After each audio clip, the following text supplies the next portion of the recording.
como especulador. Tá? Outra coisa é você ganhar um dinheiro da bolsa e tirar essa grana. Tá? Se você faz isso, você não está olhando para a bolsa como um formador de patrimônio de longo prazo. Se você faz isso, você está olhando para a bolsa como um gerador de salário, de yield, que a gente chama lá, né, de retornos. E quando você faz isso, o que acontece? Se você vai tirando, você ganhou 1%, 1,5%, você às vezes dá uma porrada igual esse cara deu, ganhou 70 mil. Se esse cara tira tudo, garoto, né, ele não está formando patrimônio, Laudelino.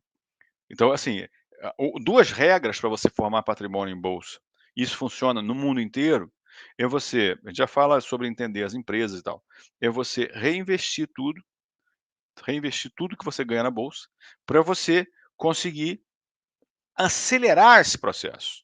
Se você ganha 1% ao mês e você reinveste, você vai crescer muito mais rápido o seu patrimônio.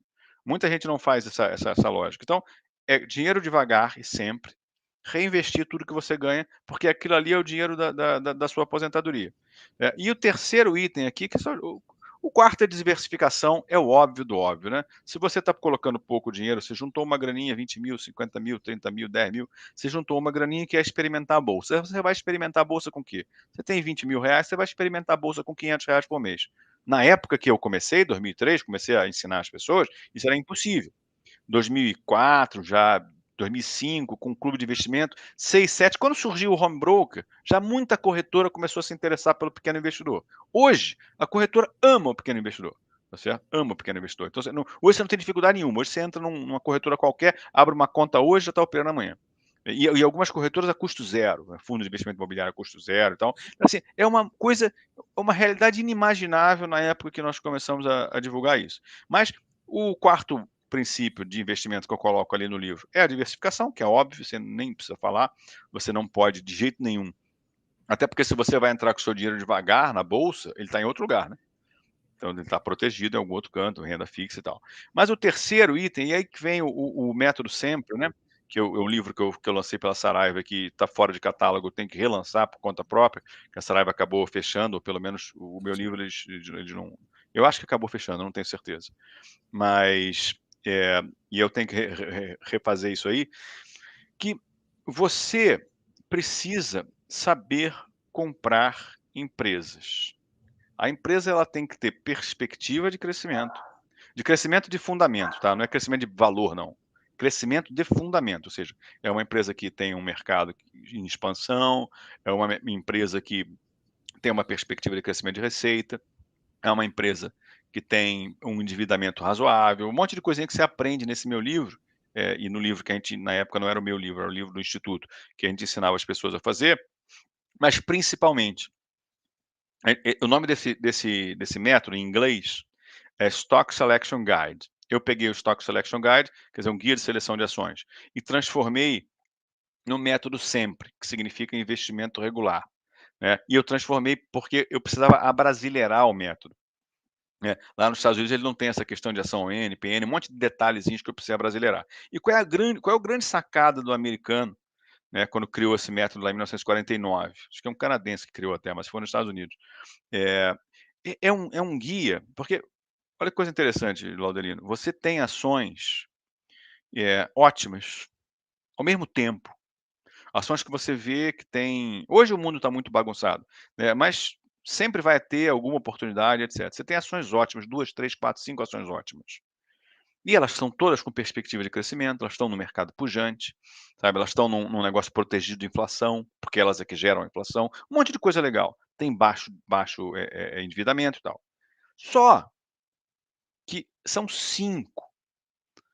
Dessas 5, se você souber fazer essa análise, é uma análise através de múltiplos, etc., você vai perceber que 2 estão extremamente caras, uma outra está num preço justo, e por algum motivo, outras 2 estão depreciadas. Mesma natureza de possibilidade de crescimento, momentos diferentes na bolsa. Então eu lembro de ter dado cursos, né, sobre o método, em que a gente identificava, sei lá, em 2008, 2009. 2008 para 2009 foi um momento espetacular, porque a bolsa movimentou muito, então você tinha oportunidades aparecendo praticamente todo mês. Então eu fiz uma análise, uma avaliação, né, pelo método de algumas empresas. Aí estava muito claro, por exemplo, em dezembro ou novembro de 2008, que você tinha que comprar a empresa Vale, e não a Randon, que era a outra que você estava analisando, porque a Vale estava, por exemplo, vamos colocar R$ 50, estava barata, R$ 50 naquela época, né, e a Randon estava 12, ela estava cara, cara. O que aconteceu 3 meses depois, quando eu dei o mesmo curso, falando das mesmas empresas? A Vale estava tipo 70 pratas e a Randon tinha caído para 6, né. Perceba que ninguém está falando de você colocar o seu dinheiro todo para ganhar 40% não. É porque naquele dia você tem 500 pila para investir, que é o seu dinheirinho, R$ 400, R$ 200 para investir. Você tem, naquele momento, 2 empresas que você considera boas. O método permite que você selecione a empresa que naquele momento tem muito mais atrativa para comprar, apesar das 2 serem ótimas. Então é um negócio sensacional, porque você seleciona a empresa, a partir de uma métrica, né, métricas parecidas com as métricas do investidor inteligente, né, os filtros do Graham, etc. É uma coisa muito parecida com isso e muito simples, e que o próprio investidor consegue ele mesmo colocar as premissas dele. Então isso só para resumir, até para você poder abrir para pergunta, você perguntar para mim as coisas aí, só para resumir, nosso papel ali de 2003 a 2012 foi consolidar essencialmente esse pensamento e essa filosofia. A gente fez através de livros, de softwares, de fóruns, do nosso site, que era um portal em que as pessoas entravam e tinham acesso a informações financeiras, posteriormente dos livros que eu lancei em 2009. Para quê? Para consolidar na cabeça do brasileiro que existe um comportamento de formação de patrimônio de longo prazo na bolsa.